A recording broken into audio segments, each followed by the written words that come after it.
Boss episode 19. Dude, it is not 19. I thought it was 19. It's 20. It's definitely 20. No, it was 18 last time. Bob. No. No, it's 20. You're not even close. It's 20. Once not again, even close. for the record, go back and watch the other videos. He messes this up every time. So, anyways, Ask the Boss episode number 20. Alright, first question. The Aaron. America. So, alright, yeah, maybe I need a little explanation here. Link below will be of the intro video for America Labz. So, I just kind of made it public. We launched January 1st, but America Labz is our sister brand to Core. It's the brainchild of myself and Kenton Engel. We are doing a more marketing-heavy driven brand, but staying with the same principles of Core Nutritionals, the no proprietary blends, phenomenal formulas, great tasting, no fillers, all that stuff. But if you've seen some of our marketing, it is a little over the top. Our labels are sexy as all get out. Yeah, we got a lot of exciting things in the works. So I don't want to take over this video with America stuff, but definitely check us out. All right. Word. Cool. Question number one. There. Question number one. Austin, after the GDA product, which you might want to touch base on, Word. is there anything new in sight? All right, so Core Load. I actually just posted an image of this product today on Instagram. Core Load is our GDA product. There are a lot of GDAs on the market right now that they are good products. Don't get me wrong; they've done a really good job, but there are certain things missing, and they're formulated with ingredients that I would not put in a true glucose disposal agent. And so when we release this product, when we release our formula, you're going to see a very comprehensive write-up of why our GDA product is superior to anything else on the market. This product is dosed where really I would not recommend taking more than one full serving a day. A full serving is 6 capsules because it's dosed that well. And I would not take the full dose with anything less than 80 or 100 grams of carbs. So if you are using, if you want to split up the dosing, if you're only eating maybe 30 grams or 40 grams of carbs in a meal, I would definitely cut that serving in half or even in a third. Right. That's how well dosed this product is. And so, nutrient delivery and glucose disposal, I mean, done correctly, it's a very effective non-stimulant way of helping body composition. So we'll get into all that with the write-up when we release it. Okay. So I'm thinking probably as soon as 4 weeks. As soon as 4 weeks, we could have Load on the market. So July 15th is when I'm shooting for. I got some studying to do. Yeah. So we have and there's 4 ingredients in Core Load, but done with the correct extracts, very, very good extracts, and at the proper dosing. So it's a ridiculous product. We do have some commodities in the work. We're working on a Cissus product, so Cissus quadrangularis. It's really good for joint health. We're going to add as in a capsule form to our commodity product. There's only a couple products on the market that really do that in a pure commodity product, and I've been using it for about 8 years now, so I figure we might as well do it for Core. Also, L-citrulline. There's been a lot of demand for just a pure commodity L-citrulline powder. So we're probably going to do 180 gram or maybe even a 200 gram, probably 180 gram citrulline powder in the commodities. That's in the immediate future, but there's definitely some other things down the road. A potential, well, I won't even get into it because then people will just keep asking me about it, like the Core Zap, because I'm sure somebody asked me about Core Zap. Jesper wants to know. Jesper, when does the high stim pre-workout come out? Zap. All right, so #crush it. We're not actively working on Zap right now. We haven't decided what we're going to do with it. Probably try America Labz, man. Yeah, you could try the Red, White, and Boom. If you want a high stim pre-workout, Red, White, and Boom is just ridiculous. It's probably the most euphoric pre-workout that I've ever used. I get how chatty and giddy when I take it. So if you're looking for a really high stim pre-workout, definitely do the Red, White, and Boom. So for Core though, we've kind of put Core Zap to the side. We have had some talks about a potential Core Fury reformulation down the line. That's what I was kind of hesitant to say, because everyone's going to be like, when's the new Core Fury coming out? We're not actively like beta testing it or anything. We're just kind of looking down the line, maybe like the beginning of next year or something like that. Because I do have some ideas for a tweak on Fury, or we might just launch a whole new pre-workout with Zap. So Zap was our original, back in the day, DMHA containing pill product, really high focus, high euphoria type focused supplement.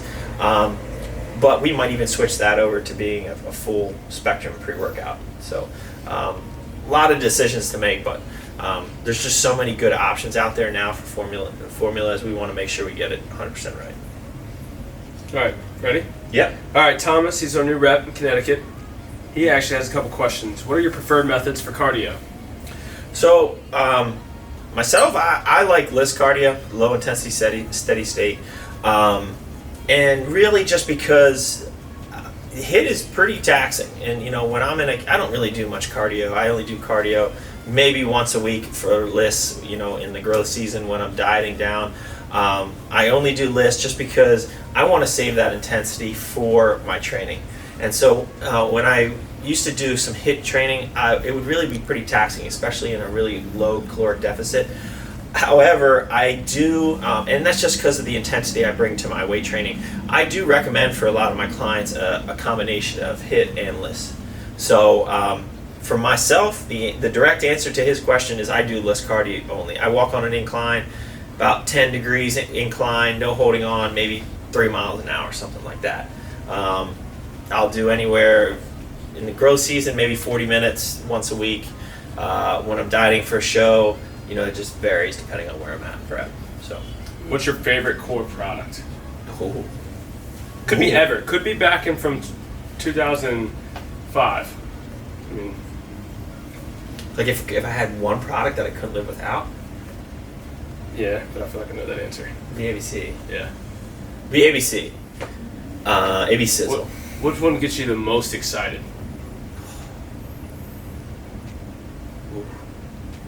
This is a tough one. Has to be, so it can't, load's not out. I mean, proteins, I love MRP. I think MRP is such a phenomenal, versatile product, and nobody's really done a meal replacement right, except for us, in my opinion. Obviously that's a little biased, but... Yeah, but it's true, right? Yeah, true. Gets me most excited? I got it, maybe like Alpha.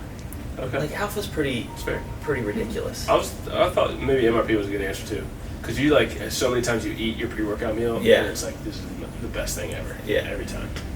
MRP sludge with some oats and some blueberries. It's heavenly. I'm pretty excited about the load. Know what I'm saying? Just as much as the D? Just as much as the D, yeah. Right. See, to be honest with you, I wasn't super excited about the D because I love that D. Because I never was a user of the D, and I just didn't prefer D in my life, and so but the demand was there for the D. People wanted the D, yeah. So we gave them the D. We gave it to them. Yeah, and but so you've always wanted the load. I just wanted. Don't let me on. I don't know how we're gonna edit this one. Good luck, Bobby. All right. Next question. The load is coming. It's coming. The load is coming, and I'm really excited about it. Right on. Next question. How much protein do you eat per day, and how much would you recommend for somebody who is 6'3", 210 pounds, 15-20% body fat? I know it may be a little difficult, but general ranges would help as well. How much did you weigh? 210? 210, 6'3". 250. Yeah, 250. 250. 275. Something like that. Yeah. Start you out there. Make sure you get adequate protons up in your system.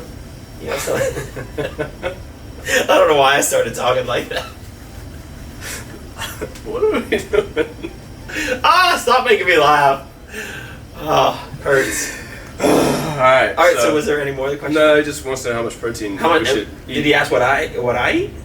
How much do you eat per day, yeah? Yeah, I'm about 300. I try to get 300. Sometimes I don't hit 300. So for a range, are you in the belief of 1 gram per body weight to, or 0.8. So to I mean, speak. I go from 1 to 1.5. 1 to 1.5. I mean, anything more than that, you know. I do believe in like closer to the 1.5. Yeah. I try to get 300 in. Sometimes I just don't feel like eating, so I don't.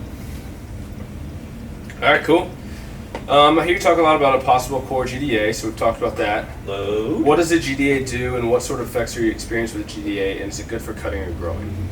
That's a good question. Both cutting and growing. So basically, think about it in really simplistic terms. It helps drive carbs to muscle cells, and a good GDA will preferentially push those carbs to muscle cells versus fat cells. That's a little teaser into what we have coming. A lot of people are doing non-specific GDAs where every cell can uptake glucose, right? And so the way load is designed is it's better at doing that for muscle cells, and so that's what you want. And so it helps. It helps with your it overall lowers your insulin release and makes you less insulin resistant. I mean, there's just so many different aspects to it. I couldn't cover it in one video, so maybe we'll do a video on it. Well, I think we will. Well, I mean, we'll have a very specific write-up on it, but I think it probably needs to be explained. I'll try to break it down even more into just layman's terms because it does get pretty complicated. But in a nutshell, you want carbs to go to muscle cells. Don't really want them to go to fat cells. You want to be able to utilize those carbs. You want to be able to help replenish your muscle glycogen, be more efficient at that, all this stuff. So Okay. we'll do a video. I think we should. We'll do a specific. I think you and Ken should do it together. Yeah. Right? Ken goes over crazy science, people get lost. And then I'll you bring throw back. it down Yeah. for him. Yeah. Cool. Part-time pilot still. Have you tried DMHA or area Durensis? And what are your thoughts? So DMHA is in Red, White, and Boom by Labz. It's probably my favorite stimulant out of all the kind of new age stimulants. It's extremely euphoric for me. DMAA I would get kind of almost angry on, and I would kind of crash on it. DMHA I get really very euphoric on it, and I love the feeling of training it, and I get very happy. Area Durensis, there's been different feedback on it, but I have not experienced this myself, but a lot of people say that they almost go into a depression when they come down from the high off of it. So it's like they literally get sad and cry. It's like crazy. So every product that has had that in it, that people have tried and said like they kind of crash off of it or they get sad, had the Area Durensis in it. So I probably would never do pre-workout with that in it. So, but yeah, I mean, I really like. He asks, is there any chance of seeing this in core in the future? I'm really hoping you guys decide to do Zap. I feel like people are just obsessed with the Zap name, at this point. No, we probably won't do it for core. But like I said, if you're looking for literally the highest stim, most euphoric, one of the best pre-workouts I've ever taken, try Red, White, and Boom. I guarantee you won't be disappointed. Pretty much everybody we've given samples to has come back like where's this work? I get this product. I gotta buy it. Yeah, it's pretty ridiculous. It fits well, kind of having Fury and Boom on the shelf because Fury is still a high stim pre-workout, but it's not over the top high stim. Like Red, White, and Boom. And so I'll use Red, White, and Boom maybe once, twice, occasionally 3 times a week, but that's rare. Let's call it twice a week. And then on my other days when I don't want so much explode my head, but I want a really nice, sustained, clean energy, that's when I'm using the Fury. Yeah, I mean, I got accounts that are doing both pre-workouts on the shelves. Yeah. Right? So you have to figure out a way to have both of them in there, and Fury is your high stim. Like, don't take DMHA every single day. Don't take these high stimulants every single day. So, and that's the mistake that people are making. Like, we see it in our retail stores all the time. They come in and they go from Red, White, and Boom to Mesomorph to Dust Extreme to Give me another. Back to red, white. I mean, Yeah, back to like don't always go on just the max like blow your head off, high stim pre's. It's like the long term effects of that. I just, you're gonna become very, desensitized to stimulants. That's for sure. What's your training split? What are you doing right now? I'm doing a bro split right now, one body part a day, but probably next week I'm going to change that up to, I was considering like an upper body, lower body, just to really mix it up, or maybe go back to like a 3-on, 1-off repeat type of thing. Legs, chest and back, and then shoulders and arms. That's one of my favorites too. He then asks, why do you recommend not doing shoulders the day after chest or vice versa? Why do I, or do I not doing shoulders the day after chest? I don't like to. I mean, in that split that I just gave you, sometimes it ends up where you will do shoulders after chest, but the chest volume is not that much. But I mean, when you're doing chest, you're hitting your front delts a lot. So I really like to press on shoulders. So like if and you still use your upper chest when you're pressing for shoulders. So,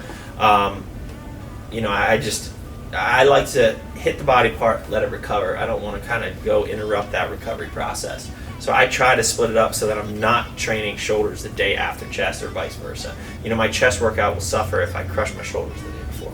It's as simple as that. But then like on splits where like it's a push day, you're kind of doing both of them together. Yeah, doing them together. That's you have two phases of it. Doing that together, I'm fine with. Yeah. Like I would think that training chest and shoulders is fine because you're hitting your shoulders completely on that day. Right. So it's almost like training very similar, same body part 2 days in a row. Yeah. Just if you do just chest, then you do just shoulders. Right. Because you're doing similar. Right. All right. That's it. Ask the Boss episode 20. 20. 21 That's minutes. a wrap. Keep crushing.